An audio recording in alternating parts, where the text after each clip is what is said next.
Siema, siema. W tym odcinku zobaczycie moją walkę z tym oto Peugeotem 106 1.1 benzynka, którego nabyłem okazyjnie, co prawda cena adekwatna do stanu, żeby ścigać się tym w KJS-ach, porobić to, pouczyć się trochę mechaniki jeszcze więcej, no i żeby się pobawić. Tak więc zapraszam. Nowa seria, więc mam nadzieję, że się spodoba i chciałbym ją kontynuować, no bo trochę roboty przy nim będzie, tak więc zapraszam, miłego oglądania. Więc teraz kilka słów o samochodzie. Zacznijmy od silnika. Jest to zwykły 1.1 benzynka na monowtrysku. Przebieg niski dosyć, bo 130 000 trochę z groszem. Bez wspomagania. To jest niestety duży problem, bo przeznaczeniem samochodu będą KJS-y, więc no będę musiał trochę powalczyć z tym, albo w przyszłości wrzucić wspomaganie. Jeżeli chodzi o wyposażenie, jeszcze takie super, to jest szyberdach, elektryczne szyby, a poza tym to już chyba w sumie nic. Jak widać, już trochę walczyłem z samochodem, bo jest kilka małych problemów, ale to przejdę później. Więc ta blacharsko jest ok.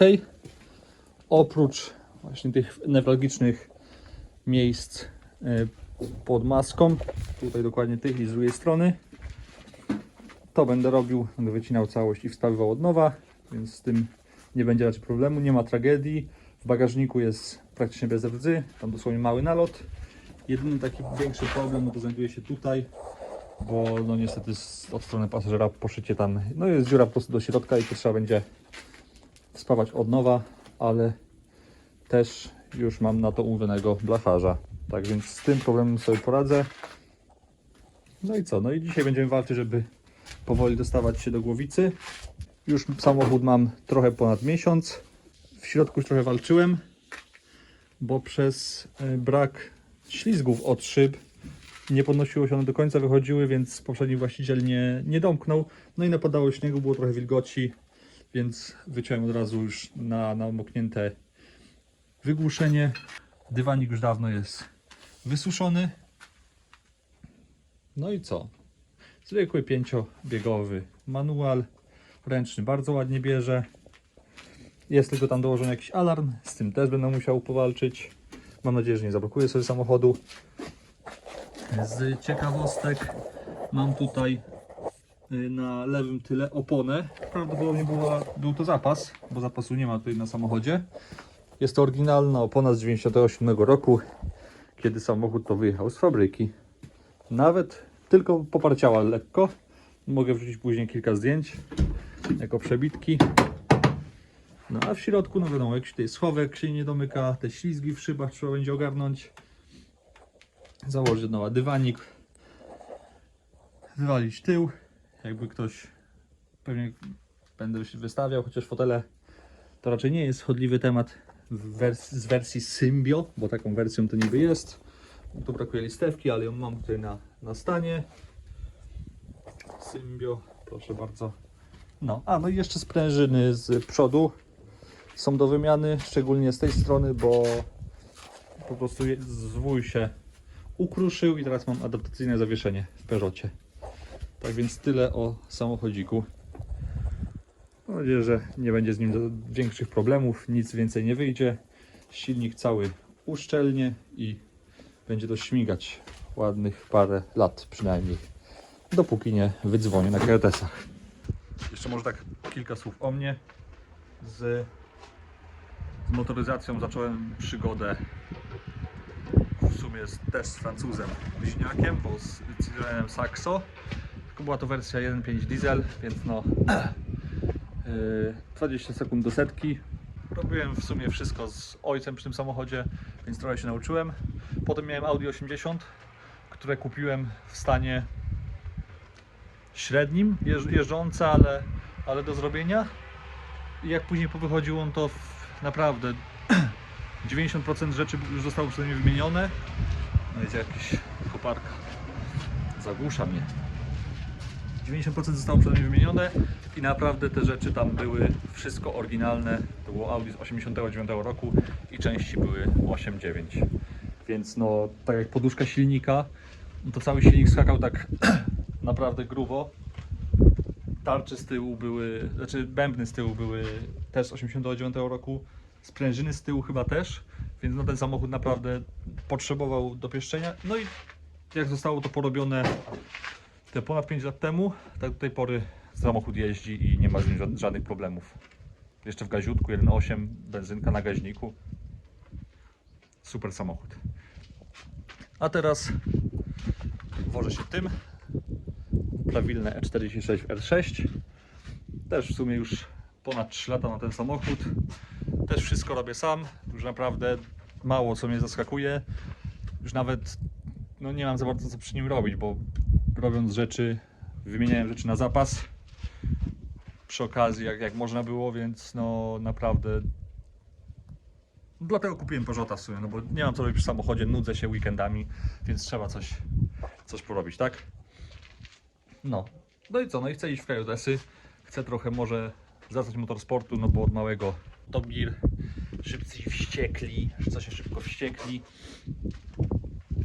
i te tematy, no oczywiście jako nastolatek no to były gierki, jak każdy samochodziarz przeszedłem potem na samochody i tyle, więc tyle o mnie i bierzemy się do roboty, bo to samo się nie zrobi, a jako że jest piękna pogoda za oknem, pada śnieg, no to niestety trzeba się brać, póki mamy światło.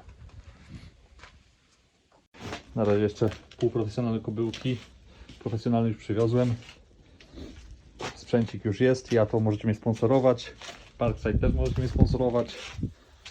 Więc co, no lecimy.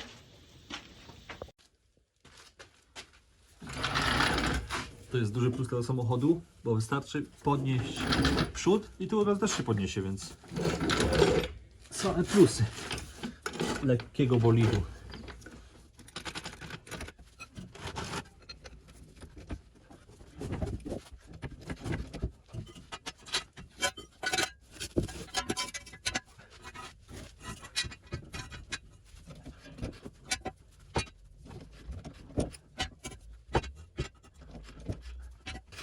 Wszystko działać powinno. No i stoi. Nie upadł. Idę drugą stronę. A Peugeot już stoi najwyżej, jak mi pozwolił lewarek. Bez problemu można by nawet skrzynię zrzucać w tych warunkach. Więc jest fajnie. Mam do wszystkiego teraz dostęp. Muszę tylko teraz iść po prąd i sobie ściągnę zderzak. Wiem, że do UPG nie muszę, ale będzie łatwiej się dostać do chłodnicy, do wszystkiego i tak chcę mniej więcej wiedzieć, z czym mam dokładnie do czynienia przy robocie, żeby no nic mnie nie zaskoczyło. A jak sobie rozbiorę, to potem będę wiedział, jak w razie awaryjnych sytuacji się dostać i będę wiedział, że mam na pewno śruby, które nie są skorodowane, bo właśnie one ostatnio przeszkodziły mi w zdjęciu zderzaka. Jak widać, jest tutaj trochę nalotu. Tutaj mamy ten jeden zwój adaptacyjnego zawieszenia, ale to się zeszlifuje, położy się antykorozję, zabezpieczy to i będzie hulać. To i tak przy okazji tej blacharki tutaj całego nadkola. No to bierzemy się do roboty i chcę już skończyć z tym zderzakiem na dzisiaj.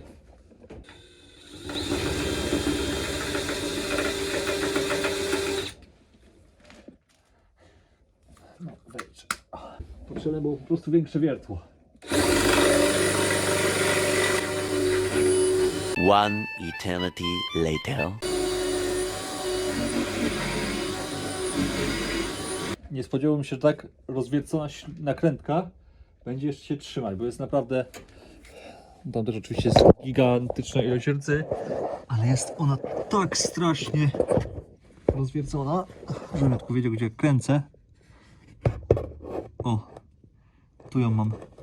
No niewyobrażalne ilości po prostu rozwiercenia i tak się nie chcę poddać. Naprawdę, jak to nie odpuści, to już nie wiem, co ja mam z tym zrobić. Młoteczkiem. A jeszcze z mojego doświadczenia z mechaniką, to ze znajomym pomagałem mu zbudować taki projekt. Już nie jak grudzik. Mazda MX-5 NC w turbo. Więc tu gdzieś dam nazwę Instagrama tego projektu. i wiadomo, ja się tym zajmuję, więc troszeczkę zaniedbane, ale jakieś tam podstawowe informacje są i będziemy tam pewnie wrzucać kolejne. Już jakieś wyjazdy na tor czy coś, no bo to jest fajny naprawdę projekt, to jest uturbione 2,5 litra z 8 HP na sterowniku turbolamika, no to jest takie Aktualnie już zaczęło jeździć po 2 latach i teraz czeka na strojenie, dotarcie i strojenie, więc będą tam na pewno wrzucane update'y i też zalinkuję tego Instagrama w opisie tego filmu. Magiczny zestaw z Parkside'u. Już kilka elementów ma rozwalonych, bo tym cudem techniki niestety za bardzo to nie szło, bo śruba, żeby się obrócić, to nie ma problemu, ale w środku jest tak twarda, że no już kilka elementów zostało połamanych. Zresztą tu widać. Trwa mała walka ze ściągnięciem tego zderzaka. Z tej strony od kierowcy nakrętka już jest trochę przewiercona, trochę nie. Obrobiła się już bardzo, bardzo dawno i nie mogę jej dalej zdjąć, więc z nią walczę, ale z drugiej strony jeszcze nie jest obrócona, więc teraz robimy małe tuningi, bo niestety, nie wiem czy to widać, w jakimś, podam większą, tu jak widać zanim wejdzie na nakrętkę, no to jest uskok, a ta nakrętka do mocowania zderzaka jest bardzo, bardzo niska, więc muszę sobie zrobić tuning, żeby od razu mi to łapało. Mam nadzieję, że dobrze myślę i że to zadziała, bo nie mam sił. Już siedzę z tym zderzakiem. Ostatnio nie mogłem go zdjąć i dzisiaj już siedzę chyba z ponad godzinę i mam dosyć. Ale jakieś tam górne mocowania przy światłach udało mi się odkręcić negocjatorem, po prostu takim długim kluczem omanym, więc chociaż tyle dobrego, że cokolwiek ruszyło.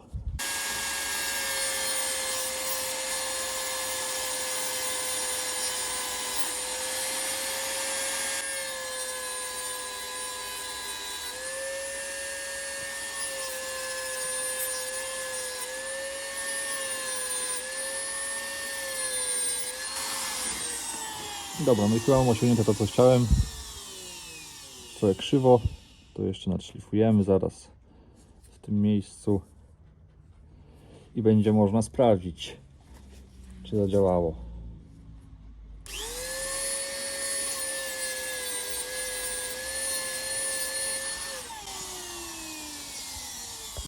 On mnie denerwuje ustawianie tego telefonu cały czas i cały czas spada, żeby zrobić jakiekolwiek ujęcie, więc następny film to pewnie będę nagrywał już z aparatu ze statywem. Teraz patrzę, to z czym walczę już drugi dzień z tym zderzakiem, to jest po prostu mocowanie ślizgu zderzaka, a nie samego zderzaka, więc super dobra robota. Może jednak poczytam w domu, jak zdejmować ten zderzak, jak wziąć tą lampę, żebym nie miał z tym problemu, bo może jednak to jest dużo łatwiejsze niż mi się wydaje i sobie utrudniam robotę kilkukrotnie. Tak więc na dzisiaj to by było chyba tyle. Coś pękło, ale nie wiem co. Przynajmniej już nie przeszkadza. Jednak poddałem się ze zderzakiem. Jak widać, te kilka plamek co jest, to po prostu skapał z silnika, więc to nie było w chłodniczym. No ale zlewam go, zobaczymy. Ja muszę całego opróżnić, więc no, wygląda dobrze. W zbiorniku miałem bagno, też wrzucę przebitkę pewnie. O, takie bagienko w chłodniczym. Chwilę pochodził, kawałek przejechany, już ubyło, no tak gdzieś odtąd ubyło, no i dowaliło chyba oleju, wszystkiego. Może nie jest tak tragicznie, może niepotrzebnie będę robił UPG, zobaczymy.